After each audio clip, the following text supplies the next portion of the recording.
इतिहास के पृष्ठभूमि में असंख्य योद्धाओं, शूरवीरों और विजेताओं के बीच मौर्य साम्राज्य के तीसरे शासक सम्राट अशोक का नाम उज्जवल नक्षत्र के तौर पर विद्यमान है।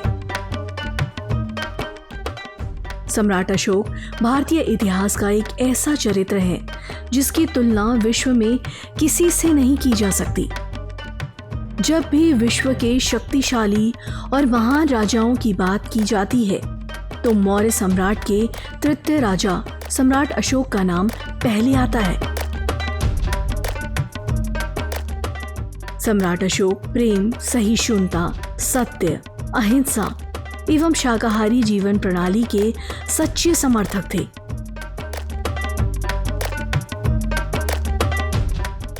इसलिए उनका नाम इतिहास के महान परोपकारी सम्राट के रूप में भी दर्ज है।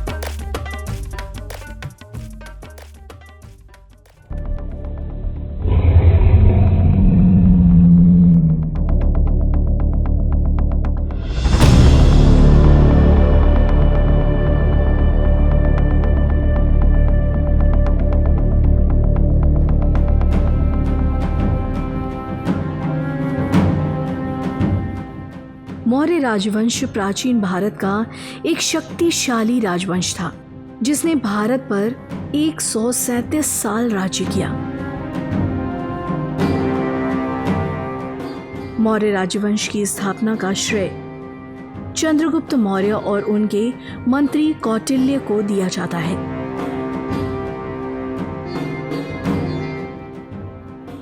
मौर्य वंश का साम्राज्य पूर्व में मध्य से शुरू होता है, जहां आज का बिहार और बंगाल स्थित है। उनकी राजधानी पाटलिपुत्र थी, जिसे आज पटना के नाम से जाना जाता है।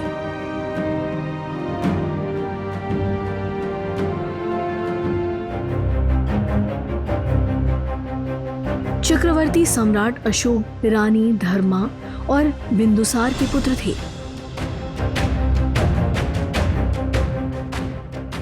मौर्य राजवंश के इतिहास में 274 ईसा पूर्व का कार्यकाल अशोक का माना जाता है। इसी काल में अशोक को चंडाशोक की उपाधि मिली। जिस अशोक की क्रूरता के कारण उन्हें चंडाशोक कहा गया।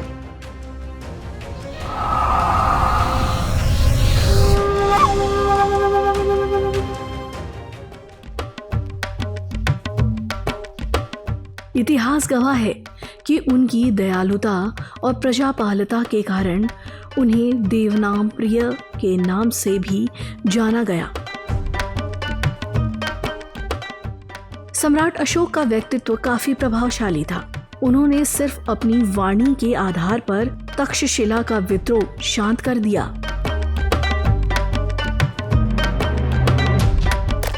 उनकी प्रशासनिक क्षमताएं भी बेहद शानदार थीं।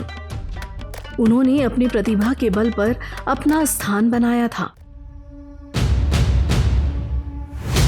कुछ इतिहासकारों के मुताबिक अशोक ने सिंहासन के रास्ते में आने वाले अपने सभी भाइयों को मार डाला था। जीत की हवस नहीं, किसी पे कोई वश नहीं, क्या जिंदगी है ठोकरों पे मार दो। मौत अंत है नहीं तो मौत से भी क्यों डरे, ये जाके आसमान में दहाड़ दो।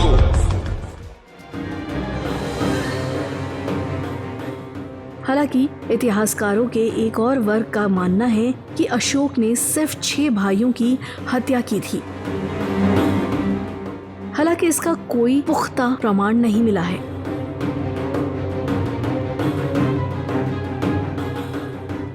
बचपन से ही अशोक में योद्धाओं वाले गुण दिखाई देने लगे थे।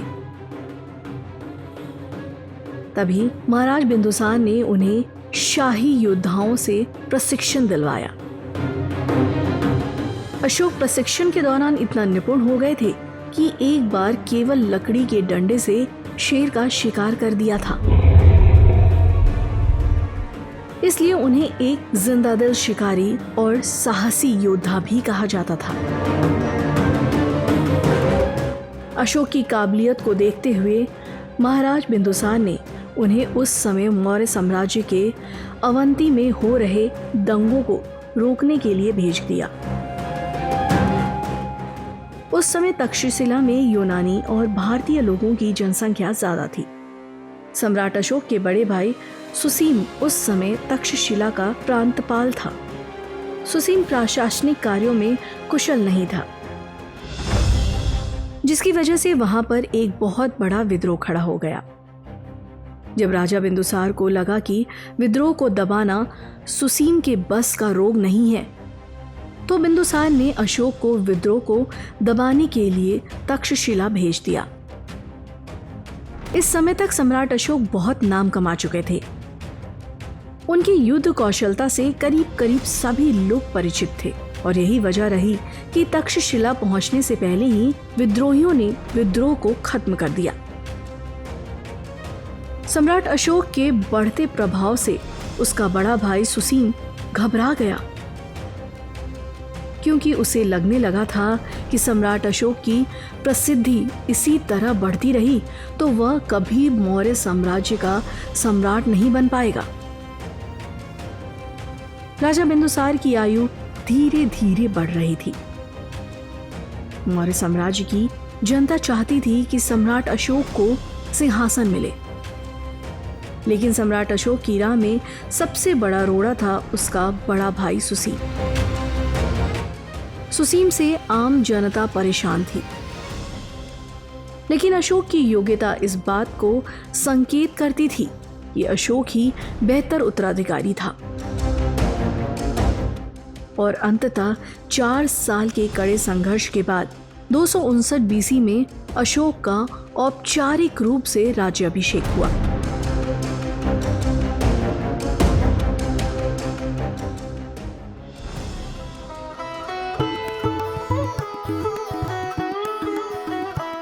इतिहास के मुताबिक कलिंग जाने के पश्चात वहां के एक प्रतिष्ठित व्यक्ति की पुत्री मत्स्य कुमारी कौरविकी से सम्राट अशोक को प्रेम हो गया और धीरे धीरे यह प्रेम विवाह में तब्दील हो गया।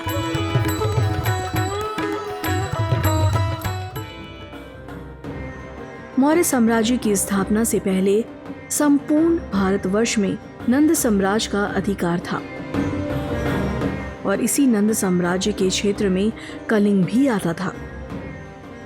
कलिंग युद्ध चक्रवर्ती सम्राट अशोक के जीवन में घटित एक क्रांतिकारी घटना थी।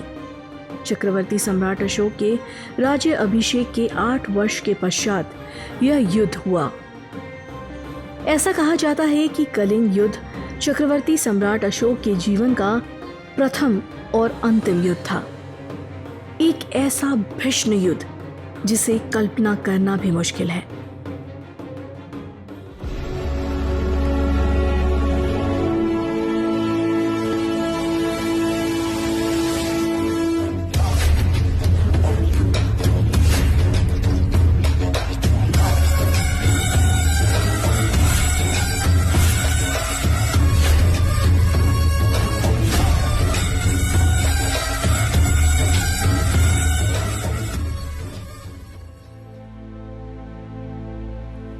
इस युद्ध के बाद सम्राट अशोक पूरी तरह से बदल गए। अशोक के 13वें शिलालेख में इस युद्ध की भीषणता और उससे हुए नुकसान का वर्णन मिलता है। इस युद्ध में लगभग 1 लाख लोग मारे गए थे, 1.5 लाख लोगों को बंदी बना लिया गया था और लाखों की संख्या में लोग घायल हो गए थे।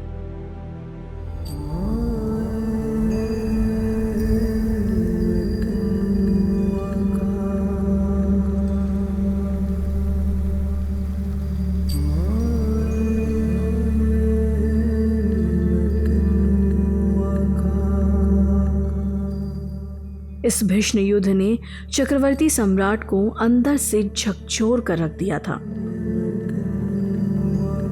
रक्त ही रक्त, चारों तरफ केवल रक्त।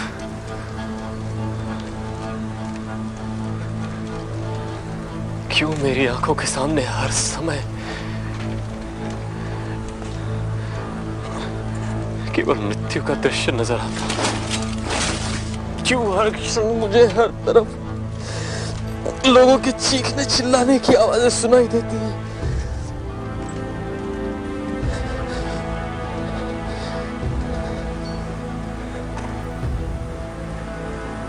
1,00,000 लोग मारे गए।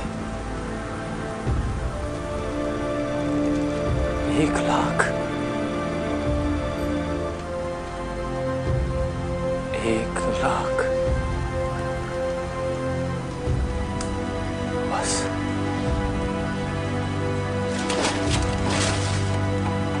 अब और नहीं, अब और नहीं।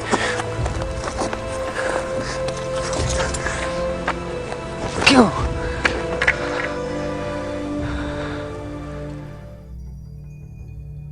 जिसके बाद उनका रहन सहन, सोच विचार पूर्ण रूप से परिवर्तित हो गया। इस युद्ध के बाद सम्राट अशोक को इतना पश्चाताप हुआ कि उन्होंने फिर कभी युद्ध ना करने की शपथ ली और इसी युद्ध के बाद सम्राट अशोक ने बौद्ध धर्म स्वीकार कर लिया था।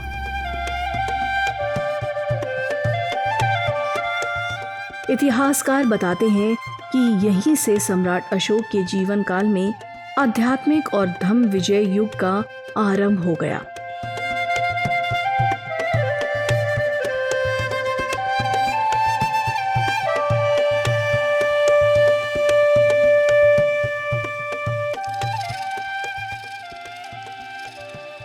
इस दौरान सम्राट अशोक ने जन कल्याण के लिए अनेकों चिकित्सालय, पाठशाला और सड़कों का निर्माण करवाया। अशोक के शासनकाल में देश ने विज्ञान और तकनीक के साथ साथ चिकित्सा शास्त्र में काफी तरक्की की। उसने धर्म पर इतना जोर दिया कि प्रजा ईमानदार और सच्चाई के रास्ते पर चलने लगी।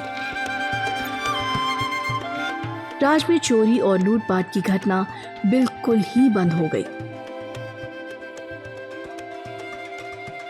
अशोक ने लगभग 36 वर्ष तक शासन किया, जिसके बाद लगभग 232 ईसा पूर्व यानी कि लगभग 2300 साल पहले सम्राट अशोक की मृत्यु हो गई।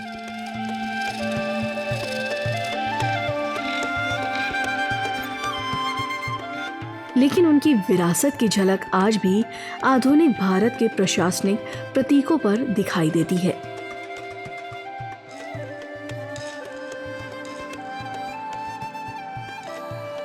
हमारे राष्ट्रीय झंडे का चक्र भी सम्राट अशोक की देन है।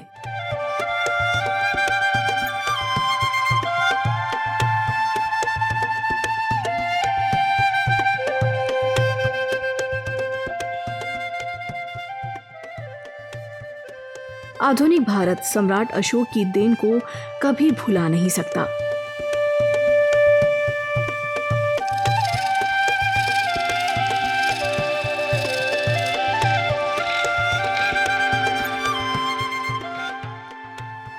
लेकिन आश्चर्य की बात है कि जहां प्रशासनिक स्तर पर सम्राट अशोक के प्रतीक चिन्हों को अपनाया गया, वहीं इतिहासकारों ने मुगल साम्राज्य की शासन व्यवस्था के सामने सम्राट अशोक को बेहद कम स्थान दिया। सम्राट अशोक एक आदर्श सम्राट थे। विश्व इतिहास में अशोक एक महान और अतुलनीय चरित्र हैं। उस जैसा ऐतिहासिक पात्र दुर्लभ है। तभी तो संसार के इतिहास में केवल 3 राजाओं को ही उनके नाम के साथ महान कहकर संबोधित किया जाता है। पहला अलेक्जेंडर, दूसरा अकबर और तीसरा महान सम्राट अशोक। तभी तो एक विजेता, दार्शनिक और प्रजापाल शासक के रूप में सम्राट अशोक का नाम आज भी अमर है। ब्यूरो रिपोर्ट, पुजांग टाइम्स।